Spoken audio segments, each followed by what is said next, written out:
Over 90% of serial killers are white males, usually from low to middle-class backgrounds. These men are usually intelligent, but as students have difficulty focusing. Most experience a traumatic childhood, often having been abused psychologically, physically, or sexually. Typically, they may be raised in unstable families, often with criminal, psychiatric, and alcoholic histories. Raised in such families, these children tend to spend much time on their own, and as a result, many practice animal cruelty at a young age.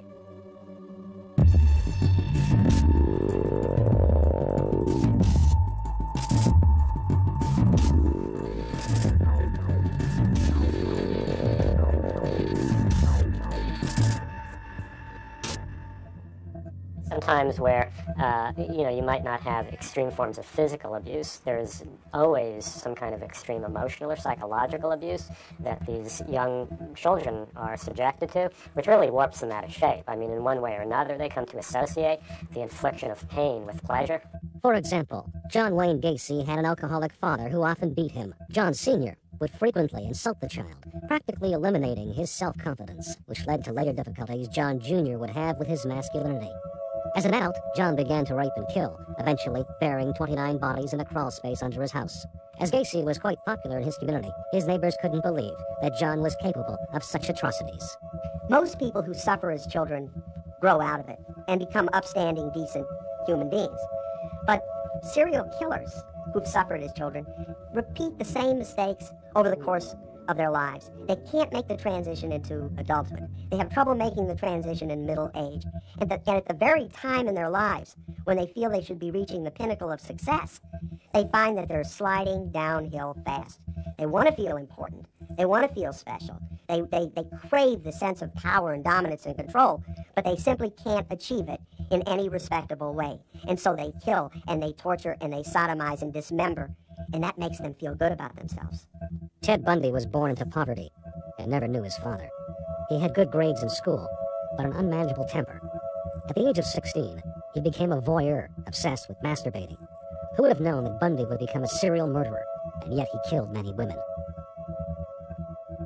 Many Americans, when they think of a serial killer, will think of a glassy-eyed lunatic, a monster, someone who acts that way, someone who looks that way. And yet the typical serial killer is extraordinarily ordinary. He's a white, middle-aged man who has an insatiable appetite for power, control, and dominance. And he kills not for money or revenge, but because it makes him feel good, because he enjoys it, because he has fun with it. He likes the thrill, the excitement, the exhilaration that he gets from squeezing the last gasp of breath from his dying victim's body.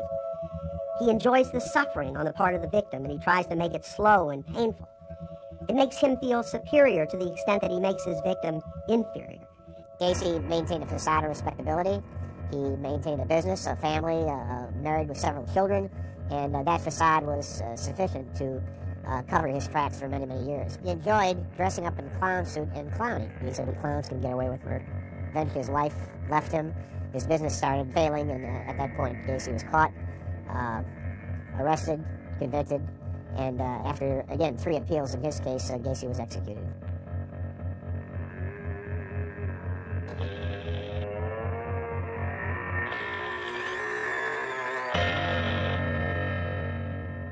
With 5% of the world's population, the United States produces more serial killers than the rest of the world, accounting for 76% of the national total. Europe produces the second most serial killers, 17%. England leads European countries, 28%, followed by Germany at 27%. California has the highest number of serial homicide cases in the United States, while New York, Texas, Illinois follow closely behind. Maine has the lowest number of serial homicide cases in the United States, and statistics reveal that 65% of serial killer victims are women. A lady killer with a bloodlust and a temper out of control. In his 42 years, Bundy killed approximately 36 young women. No one really knows exactly how many he killed. Although once a police officer asked Bundy, in shock, how one person could kill 36 women. Bundy shook his head and said, "Add one digit to that, and you'll have it." There are at most about 200 victims of serial killers a year. And that number, although very large, pales by comparison with the almost 18,000 single victim murders in the United States on a yearly basis. The problem in this country is not serial murder, it's domestic violence, it's workplace homicide, it's two guys going into a bar, one takes out a gun and shoots the other. Problem, on the other hand, is that serial murderers amass a large body count. We are talking about a very small number of guys who do a lot of damage. You know, they may kill 5 or 10 or even 20 or more. Some of them have killed hundreds. That is enough to terrify most of the people in the country.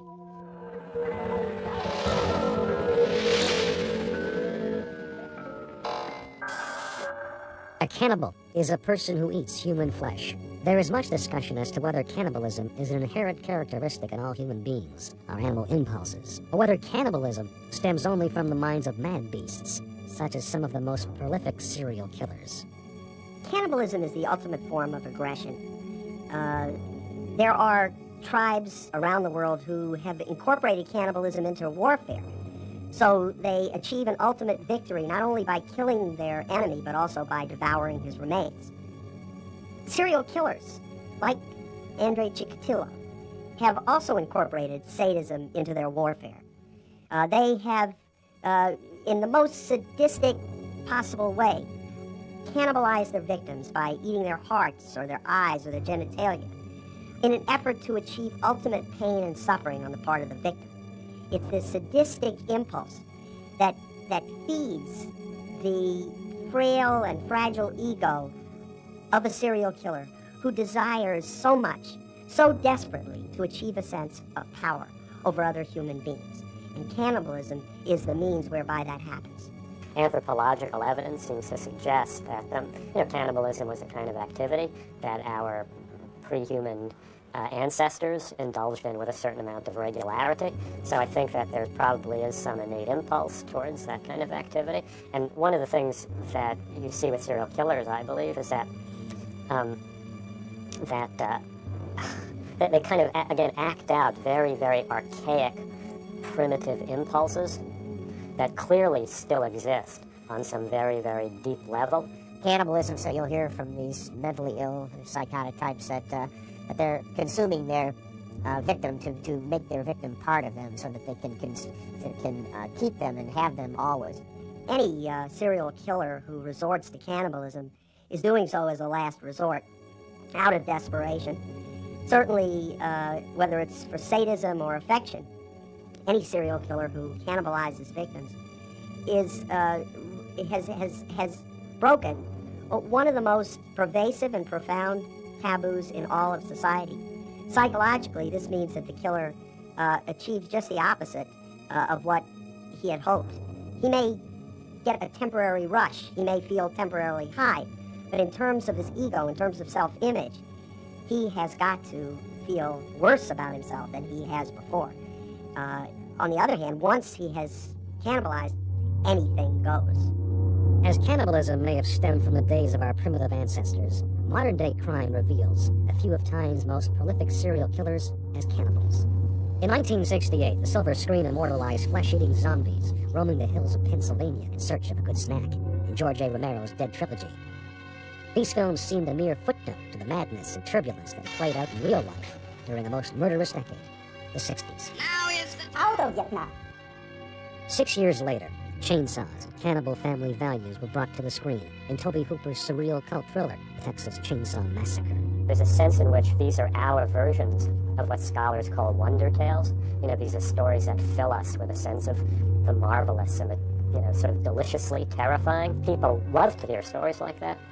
And, these kinds of Hollywood horror movies are our versions of those kind of age-old tales of wonder and terror and adventure and so on and so forth. And, the confrontation with these mythic monsters that have always populated these kinds of stories. It is so extraordinary, so terrifying, so hideous, that it might as well be fiction. Most people don't see much of a difference between Hannibal Lecter, who was actually a figment of Thomas Harris's imagination in the film Silence of the Lambs, and Jeffrey Dahmer, who was a real-life, flesh-and-blood serial murderer. To the average person, there is no difference between fact and fantasy. The more extraordinary, the more hideous, the more we fictionalize these people so that they can become entertaining, so that they're fun. After all, muggings are not at all entertainment for most people because they happen too often to anybody. But serial murder, that seems out of the question for most people. Hannibal the Cannibal Lecter has captured the imagination of the nation. The Silence of the Lambs, a novel by Thomas Harris, was adapted for the screen in 1991, in which Lecter played Doctor to millions of riveted moviegoers, perhaps cinema's guiltiest pleasure since Norman Bates. The figure of Hannibal Lecter, as he's portrayed on the screen, is not really an accurate portrayal of a serial killer. First of all, I know of no serial killer that was ever a psychiatrist. I know of some medical doctors who have taken a number of lives, but not in the perverse fashion of Hannibal Lecter. I know of no person of his caliber high up in society that was a cannibal, or who that was so well integrated into the upper levels of society, and yet at the same time such a diabolically deranged individual. And of course, what Harris did here is just combine the organized and the disorganized personalities into one mixed bag, which really doesn't exist in real life.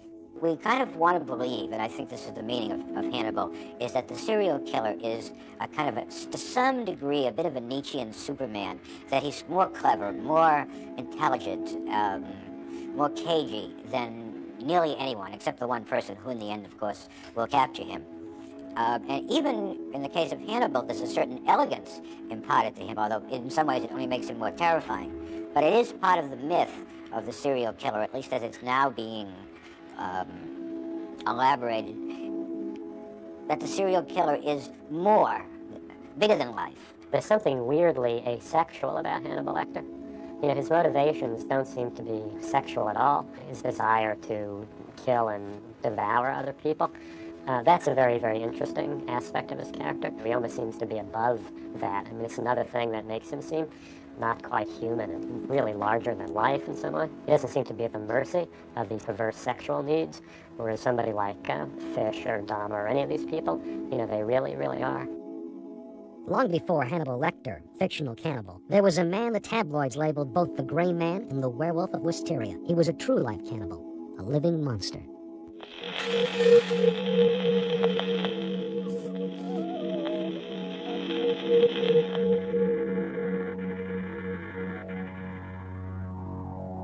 Born into a respectable family in Washington, D.C. in 1870, Albert Fish's immediate family had a history of mental illness and alcoholism. A few of his relatives had perished in mental institutions. At the age of 5, Fish's father died. His mother was forced to work and was unable to care for him, so Fish was sent to an orphanage. Here, Fish recalls, "I saw so many boys whipped, it took root in my head." Fish became a painter and decorator, eventually marrying for 20 years and fathering 6 children. But when his wife left him for another man, leaving Fish to raise the children alone, he began to dangerously unravel, his madness fueled by a growing interest in cannibalism and religion. Fish began to indulge in raw meat at dinner, often serving it to his children, who would later testify he would do this on nights when the moon was full.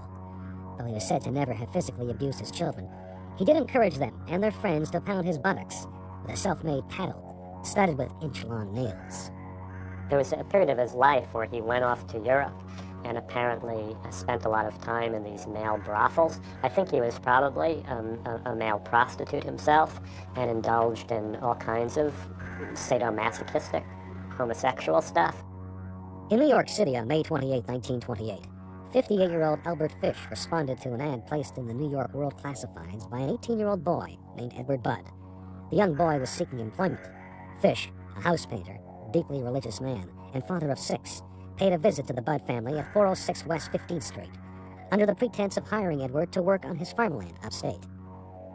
On the day Fish appeared at the Budd residence for the first time, he stood bearing strawberries and pot cheese from a German deli. He appeared to be a kind, gracious man, white-haired, slightly feeble, and even genteel. Fish is regarded by many aficionados of crime as the scariest and most deranged of all American serial killers. Partly, I think it was because he seemed so benign. At the time of his arrest, he was this old, grandfatherly-looking guy. I mean, seemingly very, very benign and harmless, sort of stoop-shouldered and grizzled. But he was an incredibly demented child murderer, torturer, who had spent really his whole life preying on young children. Fish could have easily passed for someone's grandfather. But this was not your average grandfather. Edward Budd was thrilled at the prospect of summer employment with the affable old-timer, and Fish quickly earned the trust of Albert and Delia Budd. Once Fish laid eyes on 12-year-old Grace Budd, he had a diabolical change of his ghoulish heart. Enchanted by the small girl, Fish quickly switched gears and promised Edward that he would return in a few days to bring him to the farmhouse. Fish then insisted on taking Grace along to his niece's birthday party later that night. The Budds, reluctant at first, finally decided to allow Grace to go along with Fish. They would never see their daughter alive again. In 1930, Grace Budd's abduction had still gone unsolved. Over time, Fish developed an obsession with writing obscene letters to widows, responding to advertisements in both personal and matrimonial agencies. But he wasn't your average gentleman caller. Fish wasn't interested in dinner and a movie. He asked the women if they would like to beat him or join him in whipping small boys. Fish underwent psychiatric evaluations off and on throughout his lifetime. Doctors would later diagnose Fish as having an abnormal psychopathic personality with a hint of early senility. But he wasn't considered to be insane. It would be 4 more years before the whereabouts of Grace Budd would be discovered. The case was resolved because of one last haunting letter scribed by Fish. But this letter was not intended for a lonely widower. It was sent to Albert and Delia Budd, who knew a loneliness of a much darker strain. The letter read, My dear Mrs. Budd, I called on you at 406 West 15th Street. Brought you pot cheese, strawberries. We had lunch. Grace sat in my lap and kissed me. I made up my mind to eat her, on the pretense of taking her to a party. You said yes, she could go. I took her to an empty house in Westchester I had already picked out. When we got there, I told her to remain outside. She picked wildflowers. I went upstairs and stripped all my clothes off. I knew if I did not, I would get her blood on them. When all was ready, I went to the window and called her. Then I hid in a closet until she was in the room. When she saw me all naked, she began to cry and tried to run downstairs. I grabbed her and she said she would tell her mama. First I stripped her naked. How she did kick, bite, and scratch. I choked her to death, then cut her in small pieces so I could take my meat to my rooms, cook and eat it. How sweet and tender her little ass was roasted in the oven. It took me 9 days to eat her entire body. I did not fuck her, though I could have had I wished. She died a virgin. After dismembering her body, most of which she left behind in a closet, Fish would carry a portion of flesh by train to his house in the city, where he stewed the flesh with onions and carrots, deriving sexual pleasure as he consumed her. Fish's letter from hell was unsigned, but police were able to discern the letter's distinctive stationery. At the time, Fish was living in a rooming house. Police tracked him down and arrested him. Among the materials found in his possession were old newspaper clippings about Fritz Hermann, the German vampire who had killed young men before selling their flesh in the marketplace. An outraged policeman asked Fish about his cannibalization of Grace Budd. It occurred to me, Fish replied. Fish's story and Fish himself seemed to be like the flesh and blood incarnation of all of these kinds of fairy tale monsters that you are so fascinated and terrified and titillated by when you're a child. The harm. It's like the witch in Hansel and Gretel or something. The seemingly harmless old person who offers you candy and then turns out to be a cannibal. So there's something very, very fascinating when you see one of these mythic monsters sort of step off the pages of the Grimm brothers and inhabit the real world. Fish was charged with the murder of Grace Budd. He also confessed to at least 100 other incidents. I've had children in every state, Fish teased. He was sentenced to die in the electric chair at Sing Sing. On January 16, 1936, Fish ate his last meals. For lunch, he had a T-bone steak. For dinner, he had a roast chicken, but he barely touched it. Later that night, after a 6-year manhunt, the state of New York finally put an end to Fish's unspeakable appetites by executing him in the electric chair. Fish had even been looking forward to his electrocution. It'll be the supreme thrill. The only one I haven't tried, he exclaimed. But even Fish's execution didn't come off easy. When he was in jail, he began complaining that he was having this difficulty sitting and so on and so forth. And when the prison physicians came to talk to him about it, he said that one form of pleasure that he got was inserting needles up between his legs into his perineum and leaving them lodged inside his lower body.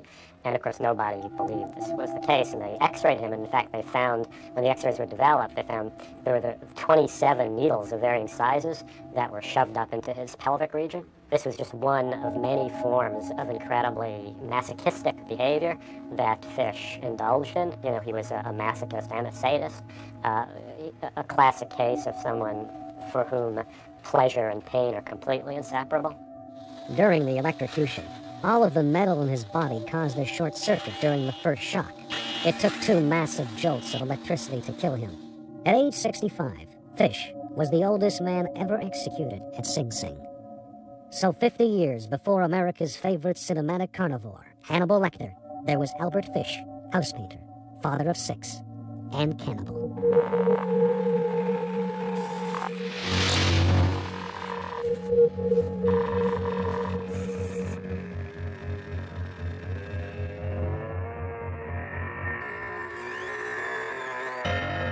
In the 1970s, Soviet state authorities would dismiss any idea of serial murderers, and all in the good name of communism.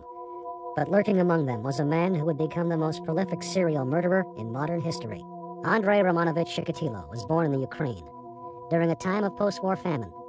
At the age of 5, his mother recounted that prior to his birth, his older brother had wandered too far from home and was later cannibalized by starving villagers. Chikatilo had what we would call a tough life. But by Soviet standards, there was nothing particularly tough about his life. He saw some terrible things because he lived through the period of the Nazi invasion of Ukraine. He lived in a country that was ruled by Joseph Stalin, in which tens of millions of people were being executed, sent to the Gulag, dying on the way to the Gulag, dying in the Gulag. People were dying by the millions. The Russians lost 27 million people in total in World War II. So it was a place of death and a place of war and a place of terror. But that was true for everyone. It wasn't uniquely true for Chikatilo in any way. Many people would come out in the morning and see dead bodies on the street with the buttocks sliced off because that was the last meaty part of the body, and a little girl on her way to school would see that, and it's a horrifying sight. And every Russian family, if you talk to them long enough, will end up remembering one story or another connected with cannibalism. The neighbor was caught because they found fingers in the soup, or the guy across the street was selling meat patties made out of people. During the siege of Leningrad, it lasted 900 days. They said the most terrifying thing to see coming toward you on the street was a beefy, well-fed man, because any beefy, well-fed man in those days in Leningrad was probably eating human flesh. Chikatilo's father was a Soviet soldier who was captured by the Nazis during World War II and was placed in a prisoner of war camp. Chikatilo's interest in communism began at an early age, followed by 25 years as a Communist Party member. During his teenage years, Chikatilo didn't have much luck with the ladies, often rejected and experiencing embarrassing episodes of impotence. He became obsessed with masturbation. Chikatilo eventually moved to Russia to seek employment and earned his master's degree in Russian literature. He married and produced 2 children, despite his impotence.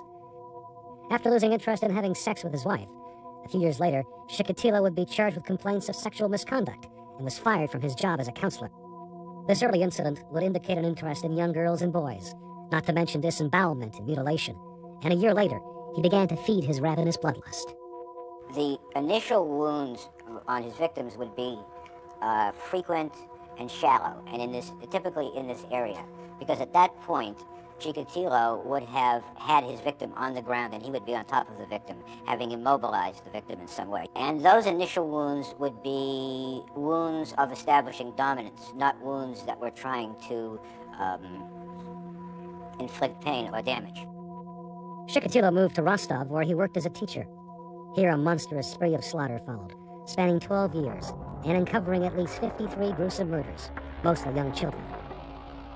Living in Rostov, a port city 500 miles from Moscow, Chikatilo stalked and preyed on children in train and bus stations. Chikatilo had much in common with those he preyed on, as they too were social misfits and victims of rejection. Carrying a black leather medical bag, housing a knife and a rope, Chikatilo would lure his young victims with the promise of a meal or a ride, taking them into a secluded, heavily forested area, Chikatilo would then make a meal of his own, butchering his victims, removing their eyes, biting off their nipples, severing body parts, and devouring the genitals of many. Chikatilo would disembowel and mutilate his victims to gain a sense of power and control, which in turn further fueled his sexual desire. He stumbled into murder, and I think his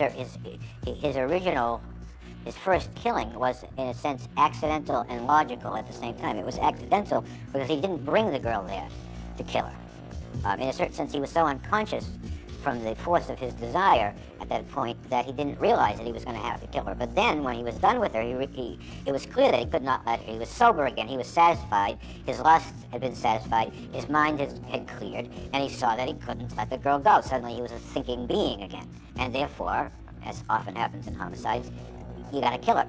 That was his only choice, or take the consequences. So that was the key moment in his whole life, and he chose to take a life.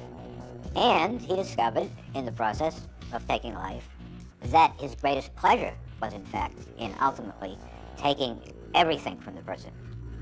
Their dignity, their peace, the inviolability of their body, and then ultimately their life. He was the great taker. And then at some point in that process, he discovered he was not only a child molester, not only a killer, but a cannibal. That came at some point down the line. But, in fact, he made those choices that, and continually remade those choices. Although at a certain point, what's the difference? I mean, it's tough to repent after 44, 44 killings. He even said at the end, this was even more horrifying than nearly anything that he said. He said, in the end, it was even starting to get a little bit routine, It was kind of dull, the bloom was off.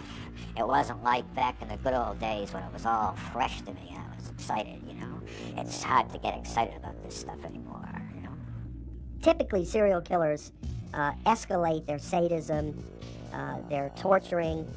They may start with just strangling a victim, but by the time they get to the fifth victim, they may be, keeping her in a chair for days on end, tying her up, torturing her, electrocuting her, injecting cleaning fluid in her veins to see her convulse, doing all kinds of unspeakable things.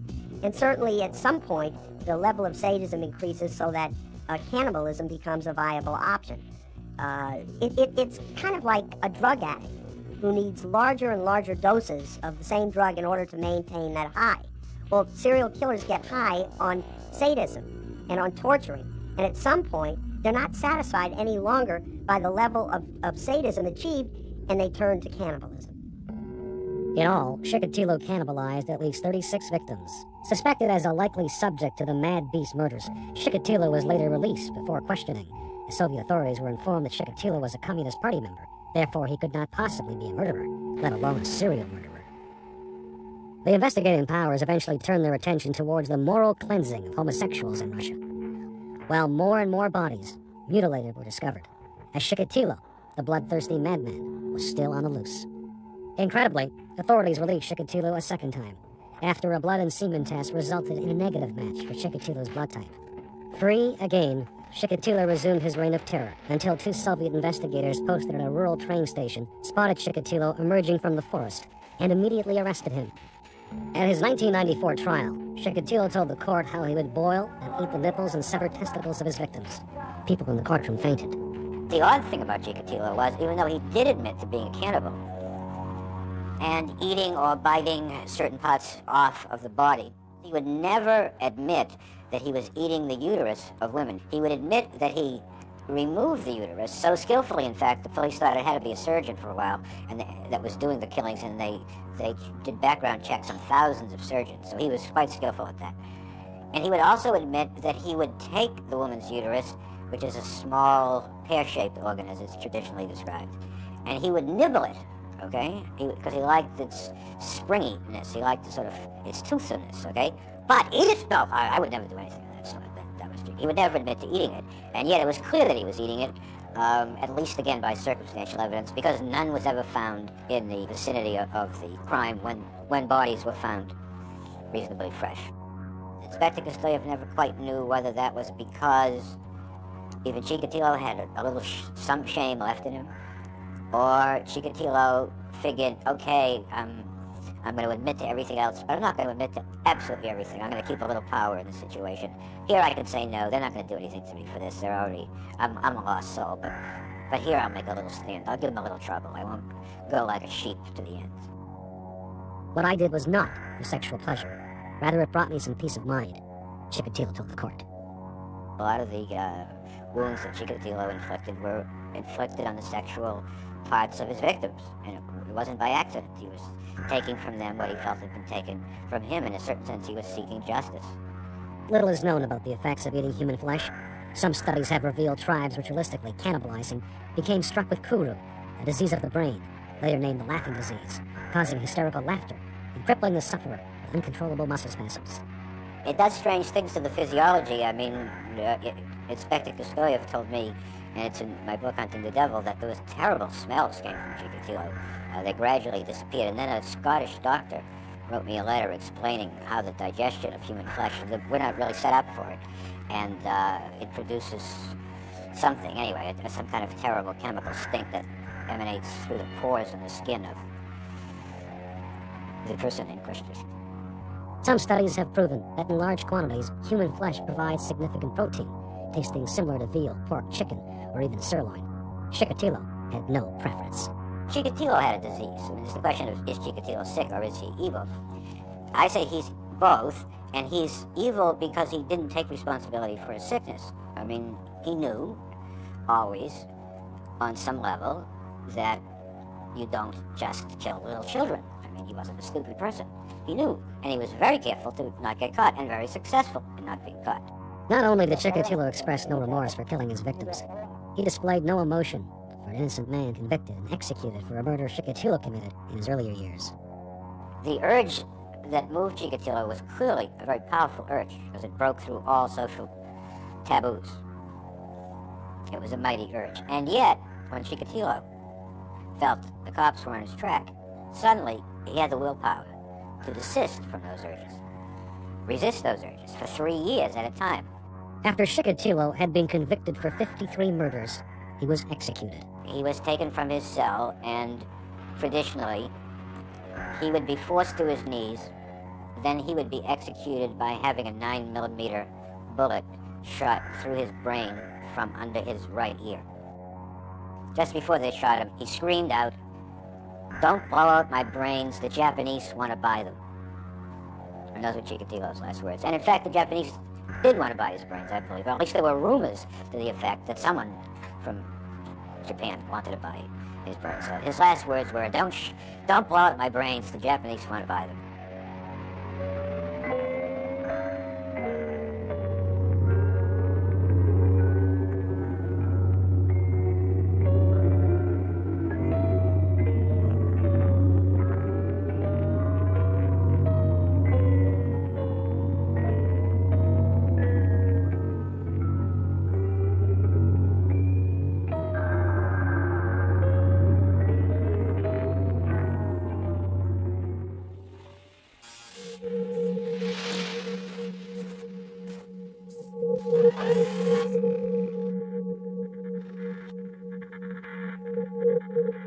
Jeffrey Dahmer was born to a kind mother and a father who held a PhD in chemistry, but spent more time in the lab than at home with his family. From early on, Dahmer's macabre interest grew from an unhealthy obsession with roadkill to the torture and killing of small animals. Neighbors spoke of coming across frogs and cats nailed to the trees behind the Dahmer residence. As an adult, Dahmer was quiet and polite, working in a Milwaukee chocolate factory. But Dahmer's placid demeanor clearly belied the skeletons he had in his closet, literally. Dahmer was a homosexual with taste for alcohol, a very specific male body type, and cannibalism. He would prowl local gay bars and lure men back to his apartment with the promise of drugs, drink, or sex. Dahmer, at 18, had already committed his first murder. I think the most surprising aspect about Dahmer was his demeanor and his appearance. He gave no indication at all that he was a violent individual. In a weird sense, he wasn't, because one thing that he did indicate was that he did not like violence, he did not like suffering, unlike some of the more organized serial killers, John Wayne Gacy, for example, and Ted Bundy, who delighted in torturing and frightening their victims. Dahmer seemed to want to eliminate their consciousness as soon as possible, either through drugs or asphyxiation. And by taking them out of a waking state, he could then inflict sexual acts on them as he preferred to, without being bothered by the communication of the individual and possibly the resistance. His original intention was to create a set of zombies, living zombies, with whom he could have sex. So he actually did frontal lobotomies and poured acid into their skulls. When every single one of his victims died, he went to his backup plan and started to strangle victims under sedation. Not only did he sedate his victims, but he sedated himself. He was drinking very heavily. And certainly at the trial, he expressed his remorse, even when it was not in his interest to do so. So I would say, overall, Jeffrey Dahmer is quite an enigma, quite an anomaly. One of the few serial killers who was genuinely remorseful, who was not a sadistic guy at all, and yet committed about the most hideous acts you can think of. In one of the incidences, Dahmer had got a young man to come to his apartment with him. It was an Asian young man. I don't know that Dahmer knew how young he was. As I recall, he was 15 or so. Dahmer, as part of this bizarre idea, determined that he would make him a sex slave and actually attempted to drill into his skull. During this process, he rendered the man apparently unconscious. Dahmer went out to get alcohol. The young man apparently regained consciousness, wandered out naked onto the street, where he encountered several citizens who called police. The police came, as well as a fire truck, and as they were gathered about this young naked man, along came Dahmer. Dahmer was able to persuade the police that it was a lover of his, and the police walked Dahmer back to his apartment with this young man. Dahmer said he couldn't find his license, driver's license, but assured the police that it was a lover of his and that he was at least 18 years of age. The police believed Dahmer and left the apartment. When that came to light, then Dahmer, of course, then proceeded to kill this young man. In the apartment building, neighbors began complaining about noxious odors and the recurring use of a power saw. Dahmer would later explain that the smells were meat in his refrigerator that had spoiled, and that he was using the saw to build furniture. But what police found would tell a different story. Included amid the horrors discovered in Dahmer's apartment, 3 dissolved bodies in 5.5-gallon acid vats, 4 severed heads, skeletons in the closet, a penis in a lobster pot, a male torso partially eaten away by acid. Dahmer's refrigerator contained no food, just condiments, but his freezer did contain human lungs, livers, intestines, kidneys, and skulls, and a heart that he said he was to eat later. Dahmer's direction with cannibalism was a combination of perversity and belief of possession of victims. He wanted to consume his victims to make them part of him. At the same time, he had talked in terms of the fact that consuming his victims would make him more powerful and would give him more potential to enter another level of existence. There seemed to be a sexual element also to Dahmer's cannibalism, and he would prepare certain parts of the body in certain ways, cooking the parts and then consuming them during acts of masturbation and in preparation for going after another victim. So there was a sexual element also for Dahmer's cannibalism. For sadistic serial killers, the murder is a mere footnote to the torturing that is done to the victim. By contrast, Jeffrey Dahmer killed in order to maintain the relationship. He killed for company. The only relationship he seemed to be able to have, because he felt so profoundly rejected by human beings, was with corpses. And so he practiced necrophilia and cannibalism. And these were his attempts to kill for company, to maintain company, to keep his victims around so they couldn't leave the way that everyone else had always left him in the past. Dahmer is a tragic story of the impact of fantasy on the human mind. He didn't suddenly start killing people.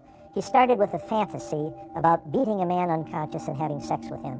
He dwelt on that fantasy, thought about it, and the fantasy moved from just that, a thought, to then a planning, and finally he undertook to do it. Jeffrey Dahmer approached him and asked him if he wanted to make some extra money. My brother went back with him to the apartment. He offered my brother a beer.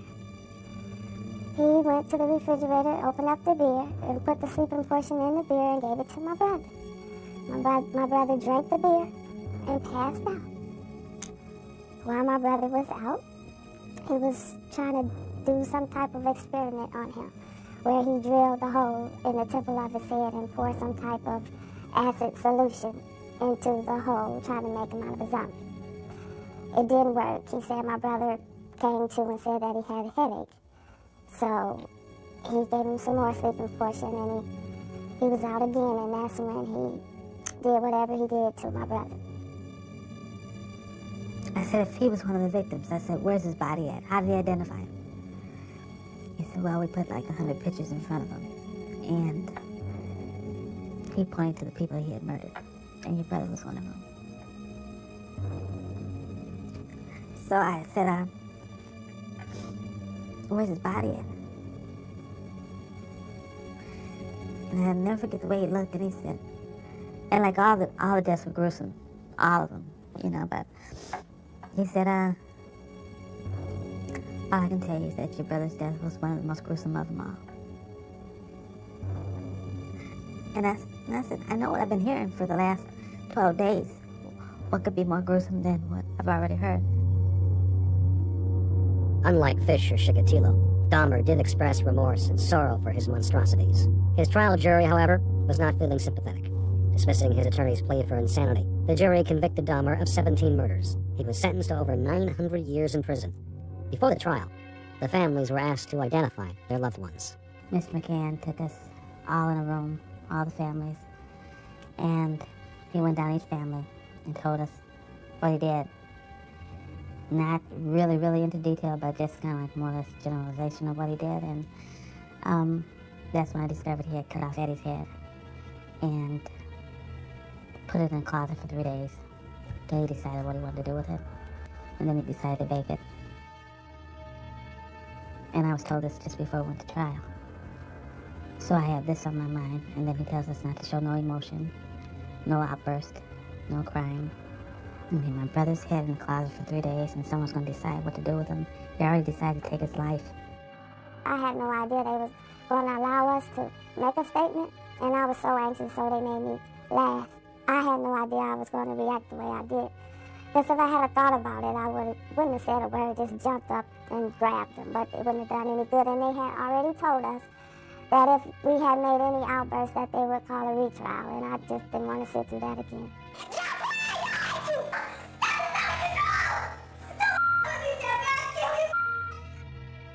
For me, I got sick afterwards. I mean, they had to escort me out of there and give me some medication. I had such a serious headache. I had that bottled up inside of me for so long, and for the longest, I had never seen that man in person, and chills just went through me when I did see him. And for him to sit there like a zombie, after the way I acted, that really got next to me too. Dahmer confessed to all murders in a 159-page document and would later apologize to the families in his final statement. It was the longest confession I've ever heard of in my life. It was 159 pages. I know it's complete because everything that Dahmer told the authorities was true.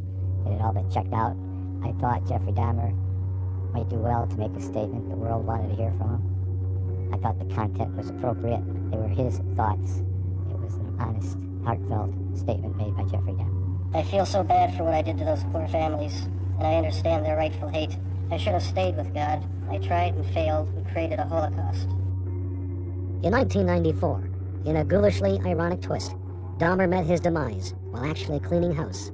While mopping the floor with fellow inmate and convicted murderer Christopher Scarver, Dahmer was bludgeoned to death. Authorities found the Milwaukee Monster dead on the dial. Jeffrey Dahmer, in that Wisconsin penitentiary, actually got more mail than all of the other inmates combined. And, you know, there are a lot of inmates who would like to say something to the public. They want some sympathy. They feel, for example, that they're innocent, and they're looking for some kind of assistance or advice. Well, they can't get it when they've got the celebrity of the year among them. So there's a lot of hatred in prisons that's directed against people like Jeffrey Dahmer, who get so much publicity and become big shot celebrities. Following Dahmer's death, his mother requested that his brain be preserved in formaldehyde for the purposes of future study, but Dahmer's father wanted to honor his son's wish to be cremated. A court battle ensued, with the judge eventually ruling in favor of Mr. Dahmer. If I had access to Jeff Dahmer when he was, say, a pre-adolescent, and observed some of the things that he was doing, the taking of roadkill from the side of the road, taking it to his garage, dismantling dead animals, taking their bones, cleaning their bones up with acid, and his infatuation with dead animals. I mean, I definitely would have had a clue that there was something really amiss here, and of course you could carry that on to other elements of his life that would indicate that he was on a track, a road map that would take him to violent offenses later on in life. The only mystery would be what Dahmer was like the 5 minutes before he started his killings. I fully think that if he had a video camera on him, you would have seen somebody acting much like the fellow did in Silence of the Lambs, where he started making noises and acting out of body and jumping around as if he was a banshee. I think that Dahmer got into that mode. Dahmer never reported it out. Dahmer never made a statement to help him in his insanity plea. Dahmer never lied about hearing voices or having hallucinations. He was as honest a client as I've ever represented as far as telling you about the crime he committed. But Dahmer was never able to tell me how he was just 5 or 10 minutes before the killings took place. I think he was psychotic. And the last fella that was with Dahmer, who got away from him, who was the one that contacted the police, shared with me that concept that when he was with Dahmer, right when he thought he was going to be hurt and harmed, Dahmer started making noises and acting very, very strange. So I think the mystery is, how was he? We'll never know. Dahmer never told us. We never saw any of the witnesses. There's no recordings of any kind of it. So that's the only mystery. Other than that, there is no mystery. Some of the acts that are done, the acts entailing cannibalism, the acts entailing vampirism, those entailing necrophilia, and mutilation of bodies, things of that nature on a compulsive basis, sometimes it just appears to me that there's got to be another element that science does not readily recognize, and that's the concept of evil. Some of these behavior patterns come straight from hell. It's quite normal to have aggressive thoughts that you don't translate into aggressive, nasty, dangerous, murderous behavior. But serial killers tend to start early with a rich fantasy life in which they fuse together sex and violence. And because they can't communicate these fantasies to other people, they're pretty much left on their own to fantasize over a long period of time, and these fantasies increase in complexity and frequency. By the time they start to kill, they're really chasing their dreams. They are attempting to perfect what they've been fantasizing about through their lives. And because that's impossible, because they can never achieve that kind of perfection, they continue to kill, always with the hope that they'll do it better the next time, that it'll be the perfect killing. How these three apparently mild-mannered men, painter, teacher, and factory worker, could go on to commit the most gruesome and unspeakable acts in criminal history is a question that may forever go unanswered. After all, truth is stranger than fiction. I think the whole thing with cannibalism that fascinates us when it is committed by people like Albert Fish, or in fiction by somebody like Hannibal Lecter, is not so much how evil it is, because in a way it's arguable how evil it is to eat a portion of flesh of somebody who's just tortured and killed horribly, or what is more evil, do you know what I mean? The victim is already dead. So eating the liver of the person is not necessarily more evil than having killed the person to begin with. It could be argued that cannibalism, as this ultimate form of aggression, lurks within every one of us. Not to say that we are going to literally devour our enemy or our opponent, but only that we have an aggressive part of ourselves. It's part of basic human nature. And to that extent, we are all potential cannibals. Images on a silver screen will continue to bring fiction to life, and turn fiction into reality. The character of Hannibal Lecter, the fictional cannibal, taps into something in all of us. Something which fascinates, horrifies, and ultimately bewilders us, the mind of the serial killer. But Hannibal Lecter and his real-life cannibal friends are out there, walking amongst us. Sadly enough, we may have to live for some time with the fact that we really don't understand where serial murder comes from. After all, we've only been studying it for about 20 years. It is a rare phenomenon, but it's such an enigmatic phenomenon. It's the type of thing that you can conduct training to everybody on how to behave when you're approached by a serial killer, and it's just not gonna help you one bit. So it's a fact of life. It's like an auto accident. It's like a strike of lightning out of the sky. It's something that is very unlikely to happen to you, but if it does, it's all over.